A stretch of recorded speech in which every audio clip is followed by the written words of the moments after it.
I'm Sarah and I'm going to make some English tea cakes because it sounds posh. This actually came from a book. It's actually called Yorkshire Tea Cakes in here, but I got it from a Yorkshire recipes book.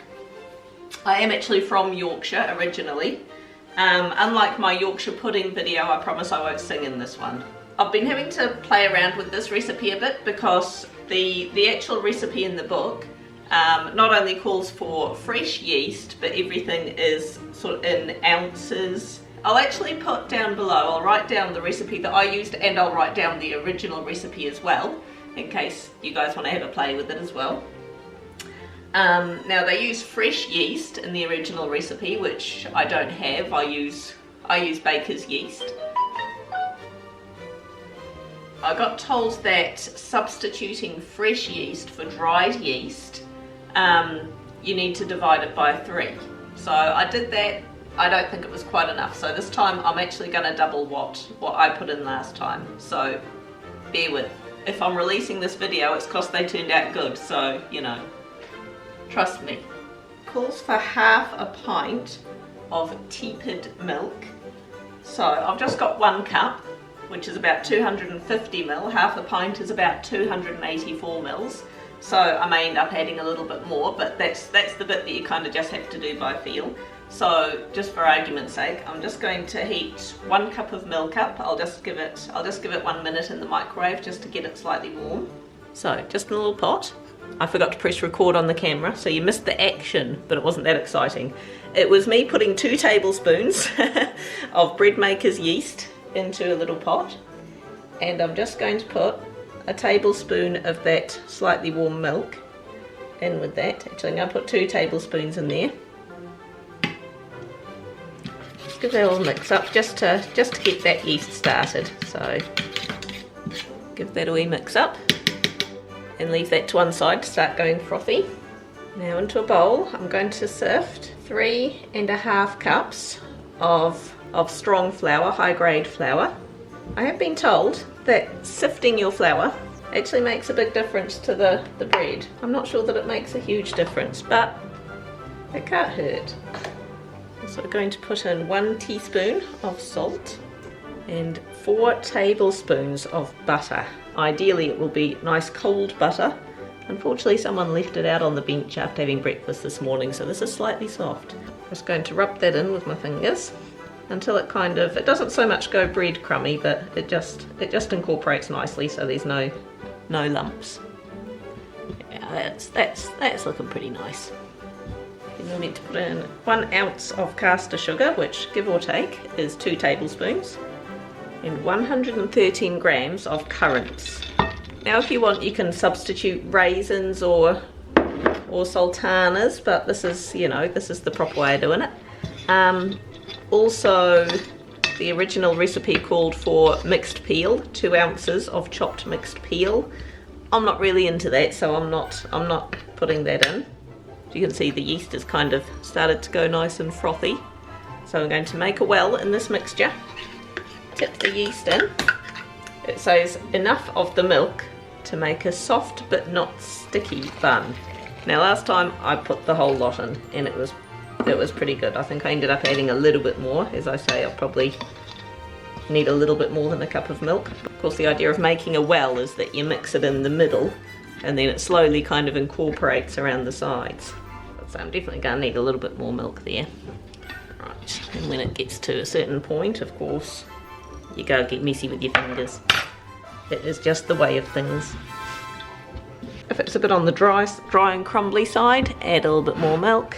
If it's a little bit too wet and sticky, add a little bit more flour. You kind of need to do that by feel. Just going to turn that out onto the bench, put a bit of flour on the bench, and we want to give this a good knead for about 5 or 6 minutes. We just want the dough to come together in a nice sort of elasticy ball. Right, so there we go. We got that into a nice lovely round. It's slightly elasticy. It just springs back very slightly when you smoosh it. So I'm going to put that back in its bowl. I'm going to cover that up, and you want to leave it until it's almost doubled in size. So you can either cover it up either with a tea towel or cling film. I just use a microwave tray because it fits fits the bowl nicely. And we'll leave that for an hour or so, and we'll see you back here.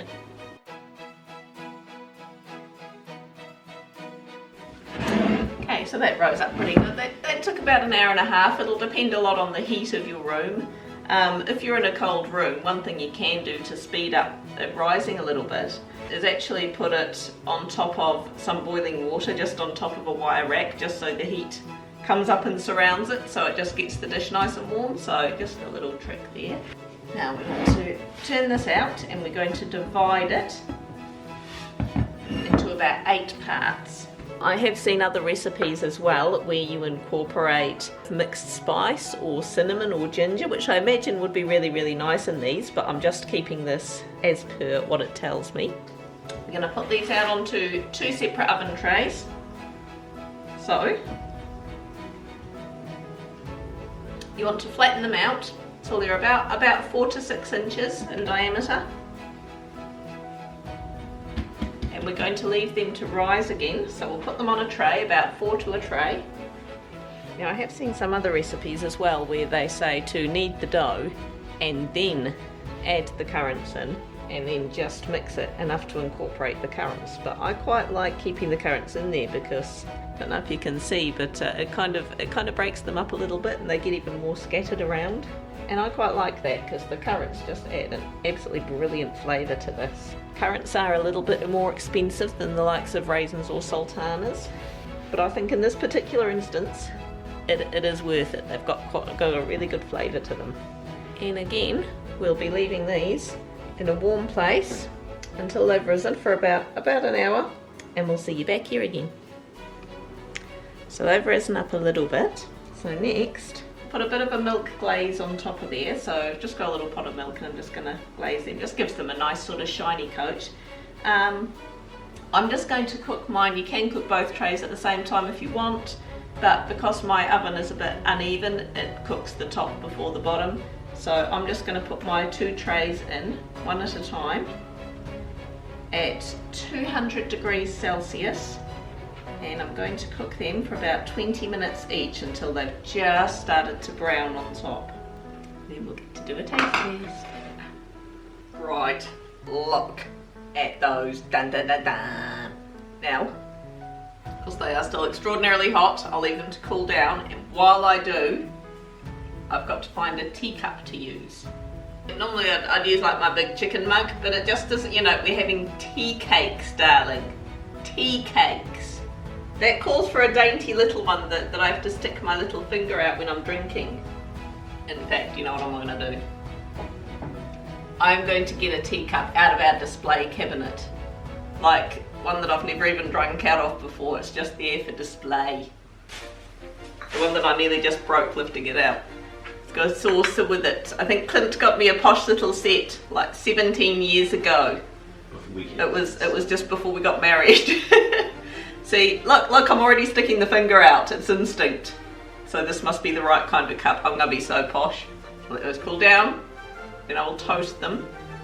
There is debate in our house.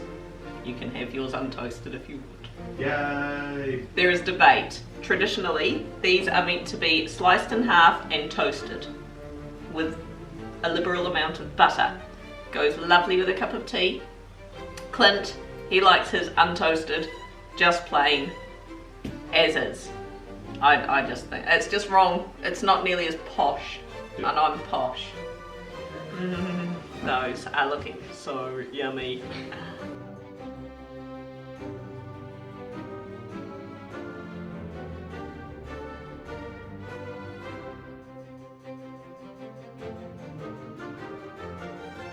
Oh.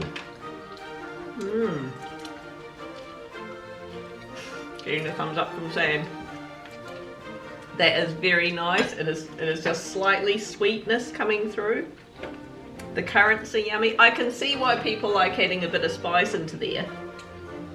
But then you, as I was told, you're getting dangerously close to it being a hot cross bun. Iceland's going for a dunk. The kids have got milk. Now this is the posh tea set, children. Just so you know, when you're picking these up, your pinky finger must come out. So you hold it between your thumb. grasp it with your hands and stuff. Etiquette lessons going on. Finger out. That's it. Your hand's too small. Oh. But these are just delightful. Was it like dipped? It's good. I'm not sure you meant to dunk it. I can see how that works. I can so see how that works. Save dunking for ginger nuts. In my opinion. I actually prefer them. You like them not toasted? Yeah. I like them toasted. Just, you know. Don't get me wrong. preference. It's not bad toasted. It's very nice.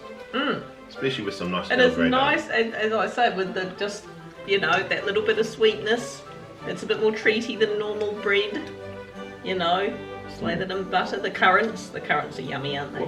Hit like, leave us a comment, subscribe, and have some tea, darling. With cake. With tea cakes and a pinky finger. Oh dear. That's what the kids do. I might leave that in. Oh, you weren't actually recording and I did it though. I so was. I think I'm going to edit that out.